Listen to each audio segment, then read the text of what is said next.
What is up, team? All right, so we're going to get into leveraging some financial strategies that I think will help you in getting access to more talent, get access to a deal team, being able to grow your business as far as equity. And my goal anytime we're doing a deal, I was talking to one of our clients today who has, plenty of capital, and one of the things I was saying is, even when there's a lot of capital, we're still trying to um, structure things so that you're using minimal capital. And the main reason is that it increases the ROI. So the less money that you have to put up, the less money that is your investment.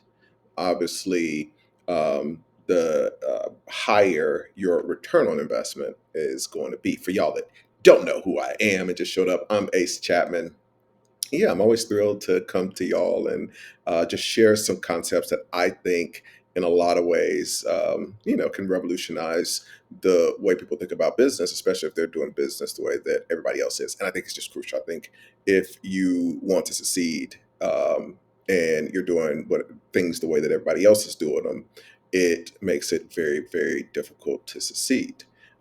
If you can do things in kind of new, more groundbreaking ways, or take things like today, things from the past that nobody is using, and use that approach, it can, transform you, as it did Rockefeller in this case, into a titan of your industry. So the structure we're going to talk about today and the potential of it is something that I just don't see in the market. So it is definitely something that can give you an edge. And trust me, I think you're going to see the incredible value as you start to think about the implications and ramifications of using this. So let's dive in. So one of the things I'm always challenging people, I think everybody's obsessed with becoming a CEO. And my goal is to get you to from the CEO table to the chairman and board table. So the CEO's table is a bunch of employees, it's the executives, that kind of thing. The goal is to get to the chairman seat at the board table. And you're playing the game basically at a different level. It's one of the questions I get asked a lot. It's like, okay, you've owned a lot of businesses right now. You've got 31 in your portfolio. How in the world do you manage all of those things? And it's very interesting. It's just nobody thinks above the CEO, right? Some people think about, okay, I'm going to be the investor, and the downside to that is you're in the passive role, and so it you don't have much control over your investment. And there's a place to play that game. I love the stock market, but even then, I like doing structures, as a lot of y'all in the Patreon know. I'm not just, hey, I'm going to buy the stock and then sit back and hope things go well. I'm using options and structuring things in a way that just give me more control and more income in the interim. So even when I'm doing these types of deals, and I don't want to be involved in the day to day decisions. I don't want to be involved in the day to day operations of the business, but I do want to be able, number one, to keep a close eye on the business. Number two, to structure things in a way where I can have an impact on that business. So I'm creating JVs. I'm, making the larger decisions, which number one is, hey, if the CEO isn't running things or the manager isn't running things well, then we can move that person out of the way. So needless to say, I just think there's a huge, number one, opportunity to looking at things from the perspective of, my goal isn't to be the CEO. My goal isn't to be running the business. My goal is to be the chairman of the board. So, by the way, if you have any questions on what we're discussing and all that, feel free. I know a lot of y'all have joined even the free level of the Patreon. So feel free to reach out, but also just put it in the comments, because a lot of times I'll take a look at the comments and then I'll do videos in the future. Now, if you're a Patreon member and you're in the step up level, feel free to just send a question and I'll do a video on your questions for sure. Just send it through the Patreon. But your questions basically guide the discussions here. So be sure to put in a comment and just tell me what you think about some of these things. So the first part of this is I want you to stop making the CEO role your goal. You've got to make the chairman role your goal. And then you start learning like, what does that mean? And how do I impact the business? How do I increase the profits?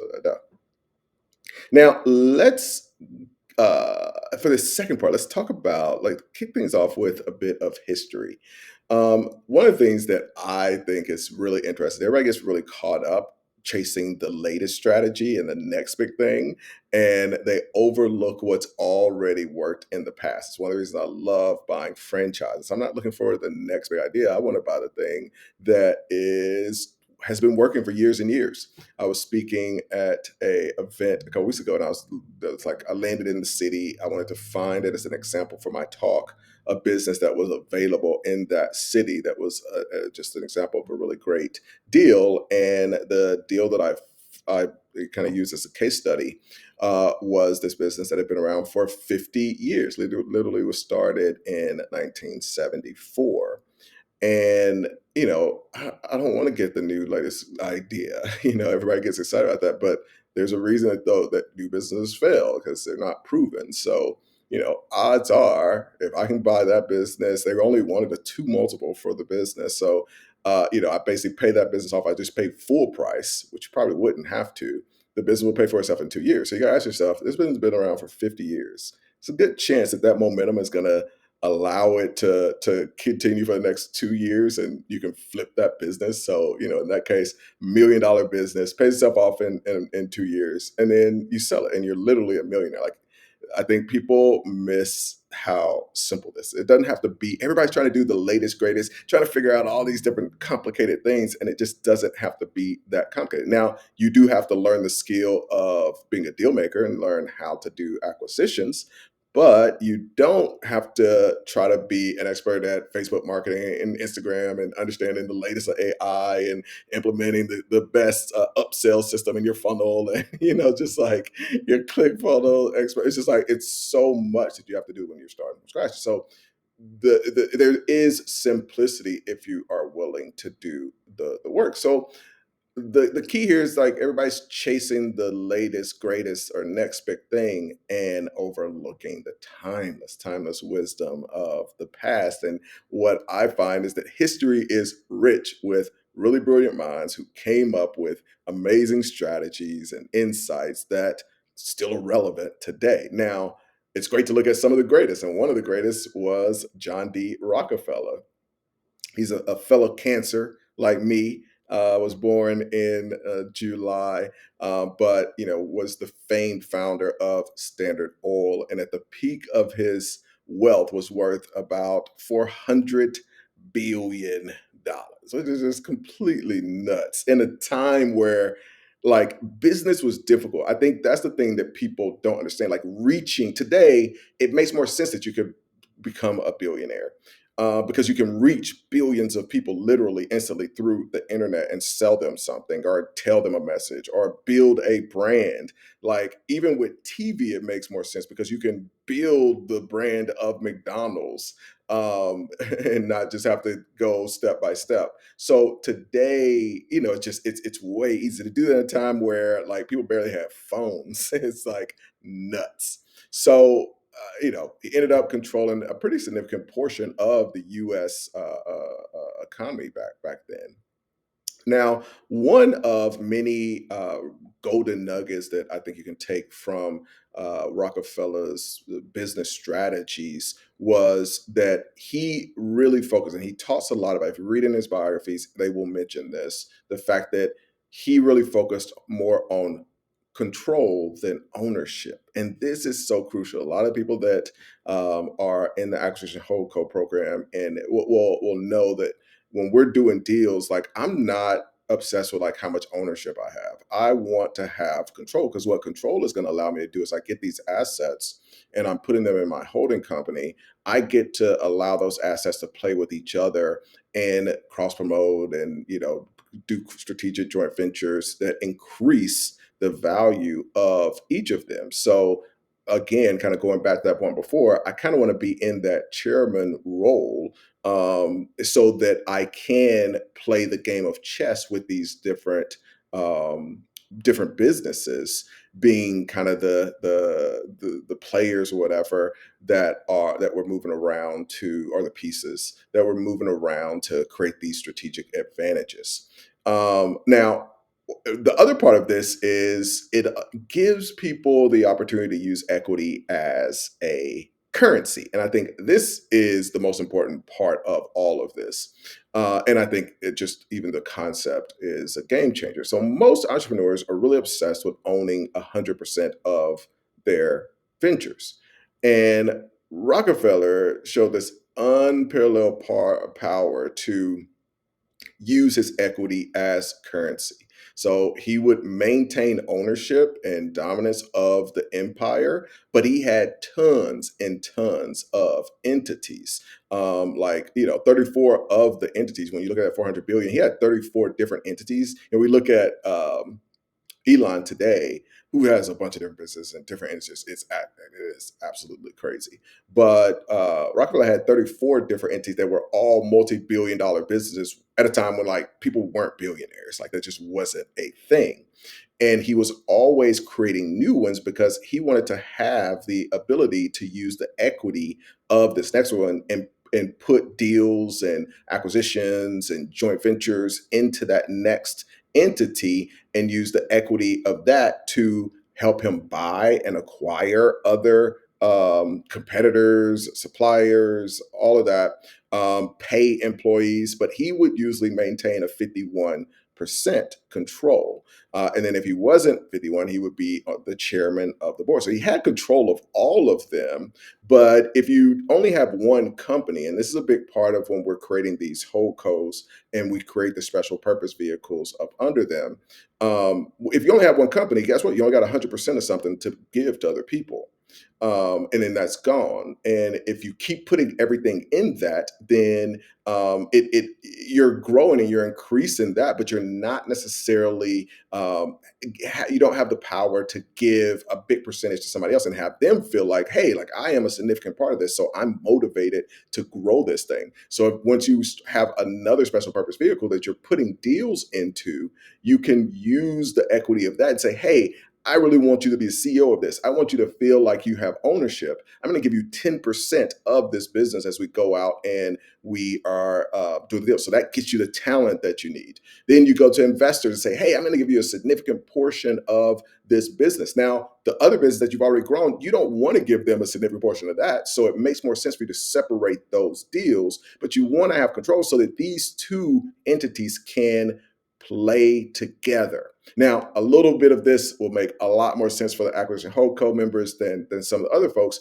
but bottom line is this gets you playing the game at a different level, and that's what I want for y'all is number one, play the chairman game. Number two, you really shouldn't have a business that you have more than 51% of because you're not maximizing your currency. Like the equity, and this is a shift. This is too much to explain in completion here. But your equity is a currency. And basically, what it shows is that you don't have any deals or any deal making um, capabilities or talents to go out and maximize the use of your equity because every 1%, if you look at 1%, every 1%'s value today, you should be able to go and do a deal that turns that into this equivalent of 5%.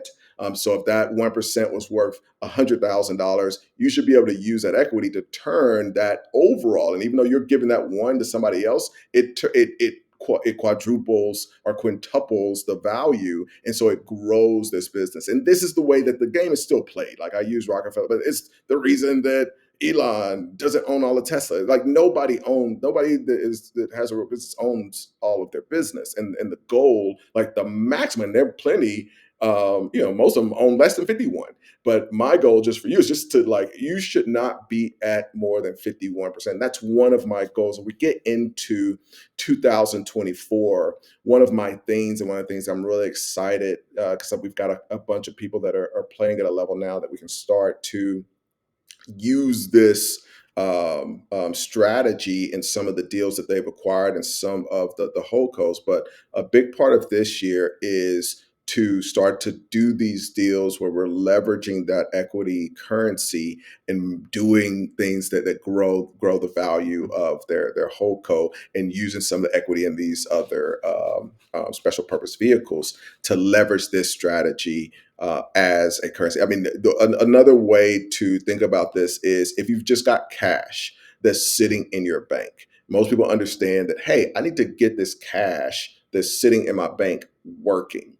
So having, more than 51% of the business means that you've got cash that's sitting there that should be getting a return that makes the business more valuable. Now, here's the thing that's interesting. A lot of y'all will hear this and have this emotional reaction that, oh no, like I need to have my whole business. I can't have these other people. But if you have 51%, you still have control. And you need to understand that that emotional reaction isn't business. It's not reality. That's not the way business works. No real business has these people don't go out. It's just like, Elon, Jeff, Mark, like Mark Zuckerberg, like just none that isn't the goal of a business. The goal should be to maximize the enterprise value of the business. And the way that you do that is by investing basically this currency that you get, which is your equity. I'm really excited to hear some of y'all's thoughts on this. Rockefeller got so good at this that some aspects of it were outlawed in the Sherman Antitrust Act to keep him from doing some of these things. If you're building a monopoly this way, which he ended up doing, was getting around the original monopoly laws by doing it this way. But this is something that it's just the way business continues to work today. Let me know your thoughts, and if this makes sense to you. If you're interested in the Patreon, be sure to come hang out with us. I do share some free articles even, but the really amazing stuff is at the self-wealth level. So we got some really cool things to check out. So come hang out with us and give me some comments, subscribe to the channel, like the video if this was interesting to you.